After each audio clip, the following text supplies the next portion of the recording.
మామ మనకు బీఆర్ఎస్ లా నడుస్తున్న కవితక్క పంచాయతీ దేశం మొత్తం అయితే చూస్తుంది. అయితే కవితక్కను పార్టీలకు వెళ్ళి అనాధికారంగా బయటికి వెళ్ళగొట్టాలని చెప్పేసి మొత్తం మీద ప్లాన్ అయితే జరుగుతుంది మామ. అయితే కవితక్క ఎక్కడెక్కడికి పోతుంది, ఎక్కడెక్కడ ఏం చేస్తుంది అని చెప్పేసి నిఘా వర్గాలు మొత్తం మీద పెట్టిన మామ. రాత్రిపూట కూడా కవితక్క ఇంటి దగ్గర కాపలా కుక్క లెక్క ఉంచిరట నిఘా వర్గాలను. మామ కవితక్కను కార్యక్రమాలకు అండ్ పార్టీ కేడర్కు దూరంగా ఉండాలని చెప్పేసి ఆదేశాలు జారీ చేసిరట మాము. కవితక్క యాడికి పోతే ఆడికి, ఈడికి పోతే ఆడికి మొత్తం మీద షాడో నిఘా వర్గాలు మోపి చేసిరట కవితక్క మీద. మామ ఫ్లెక్సీలు ఎవరు కట్టిర్రో అని కూడా ఆరా తీస్తురట. మామ కవిత కూకుంటదా?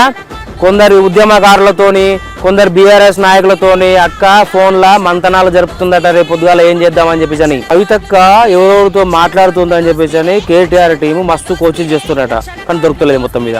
మామ మొన్న కేటీఆర్ తోని హరీష్ రావు భేటీ అయింది కదా, సేమ్ ఇదే టాపిక్ గురించి గంటలు గంటలు చర్చించుకున్నారట. అక్క ఎవరెవరితో కలుపుతుందని చెప్పేసి. మామ ఈ పరిస్థితి ఇట్లా పాడైతే ఒక దిక్కేమో కేటీఆర్ కు నోటీసులు వచ్చే, కేసీఆర్ కు నోటీసులు వచ్చే, మొత్తమే ఈ పరిస్థితి సక్కాలే అని చెప్పేసి అని కేటీఆర్ మొత్తం తలకాయ వీక్కుంటాడట.